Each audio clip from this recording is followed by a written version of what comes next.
A reminder for everybody before we keep going, today's show is presented to you by Delete Me. If you are looking for safe ways to protect your data, which we talk about all the time when we talk about Delete Me, we've got plenty of reasons to be worried about people trying to hack into our accounts and whatnot. And we rely on Delete Me to protect this. Delete Me makes it easy, quick, and safe to remove your personal data online at a time when surveillance and data breaches are common enough to make everyone vulnerable.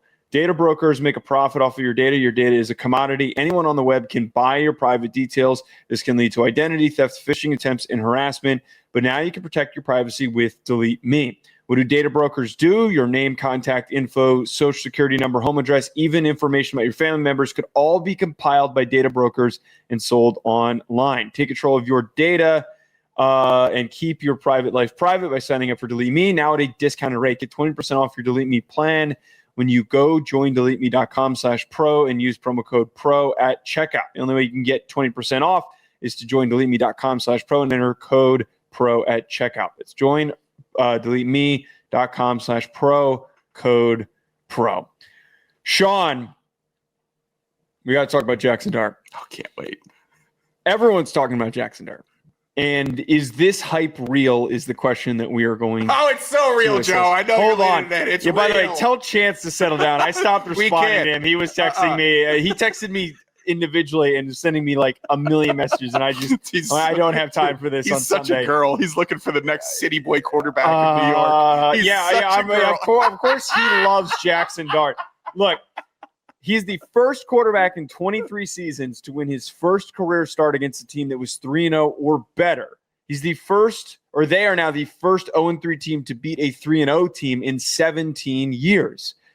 The one thing that is very funny about this, by the way, is Brian Daboll's demeanor. He was very somber every time something happened with Russell Wilson. Even when he played great against the Cowboys, he was just really brushing it off.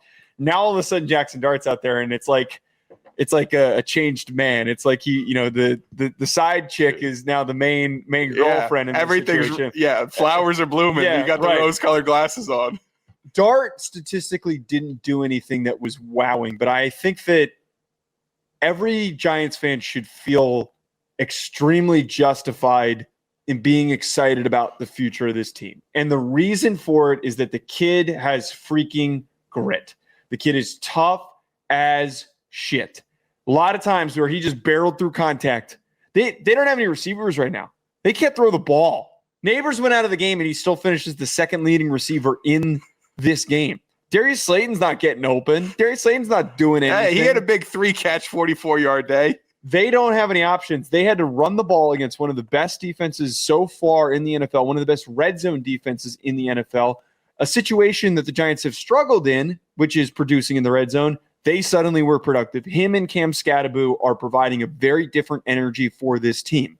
Brian Daboll, after the game, talked a lot about how, hey, we didn't expect this to be perfect. It wasn't perfect. There's things we got to work on, and that's very true.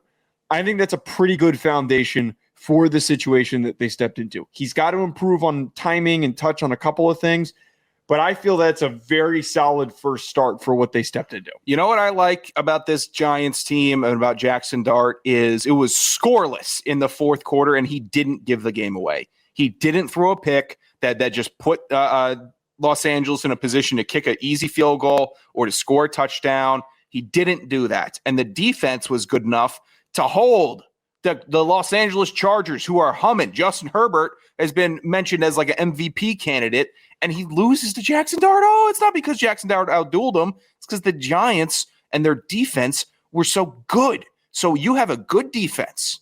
You have Brian Burns, who's leading the NFL in sacks right now. You have just a really good Dexter Lawrence in the middle with the incredible interception. That was spectacular. You turn over Justin Herbert twice.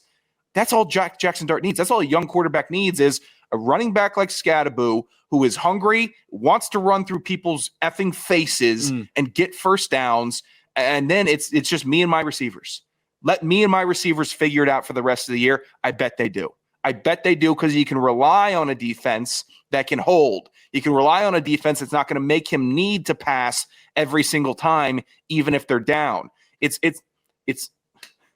It's not a bad situation in New York, man. I can't believe I don't like you being positive. I am positive. I don't need you to be positive here. Me looking into this thing, and I've been a little more positive than expected leading up to the season.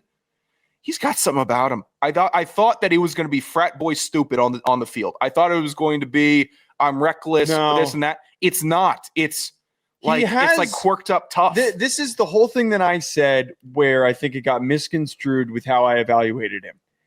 I don't think that Jaxson Dart is ever going to enter into the top 8 conversation in quarterbacks in the NFL if he hits his ceiling. It's fair. Yeah. I think that he can absolutely be for this team how good Derek Carr was when he was great for the Raiders before he started to get plagued by injuries. As promising as Jimmy Garoppolo was in getting a team to the Super Bowl in the 49ers. Yep. I think that there is and Kirk Cousins too is another good example where galvanizing leader that knows how to motivate and get everybody to rally around him, maybe isn't the most big-armed and just dynamic quarterback in the NFL, but a good enough of an athlete to make plays with his legs, good enough on the run to make plays and escape pressure, has the instincts to be a playmaker.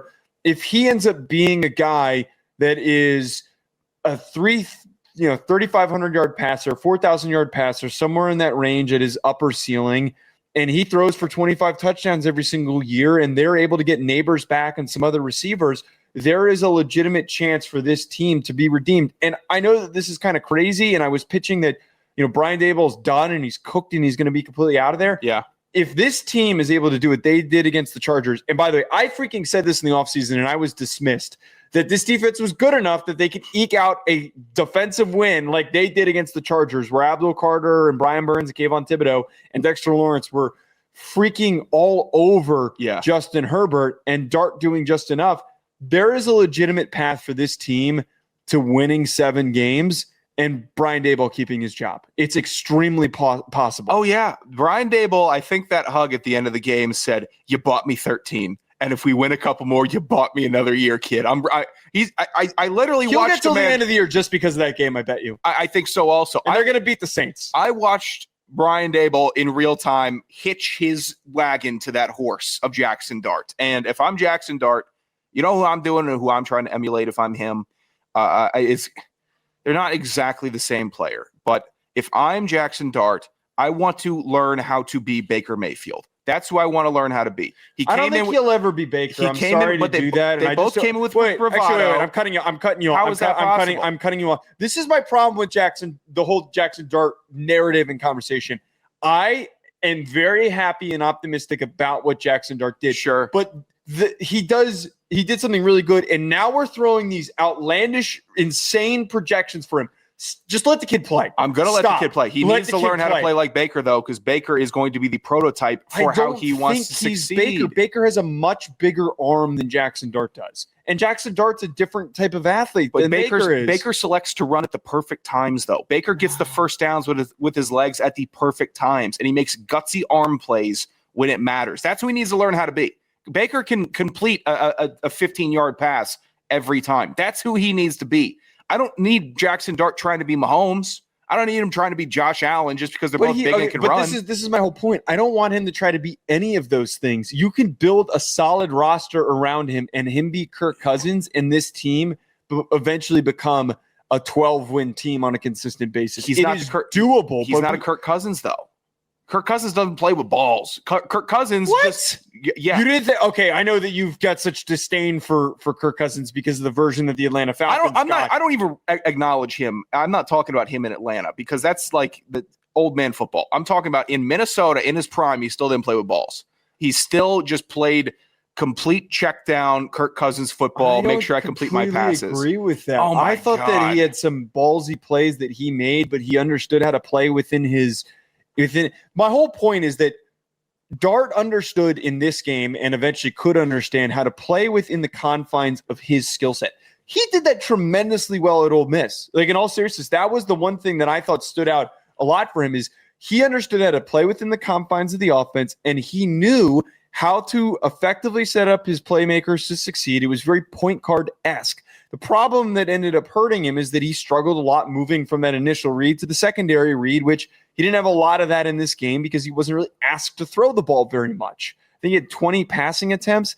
I just need him to play within the confines of the offense. I don't need him to be gunslinging risk taker Baker Mayfield, because that version of Jaxson Dart, which was on film at Ole Miss in the Florida game, makes a lot of mistakes. He's not a gunslinger. That is the biggest misconception with Jaxson Dart. I don't think he shouldn't be named Jaxson Dart then. I'm sorry. He should change his name to Ben Williams. If you don't want to be a gunslinger, change your name. If your name is Jaxson Dart with an X, you're a gunslinger in the NFL. If you're not a gunslinger, don't have the diamonds on your neck. If you're not a gunslinger, get a Kirk Cousins straight up haircut. Don't stop projecting my boy. Stop projecting my boy. I'm not projecting on him. And also, Baker Mayfield isn't like a risky gunslinger also. He's a move the guys down the field. He takes a lot of chances, and he's taken a lot of chances in his career. He makes a lot of nuts on the table plays. That's different than being a risky player. Okay.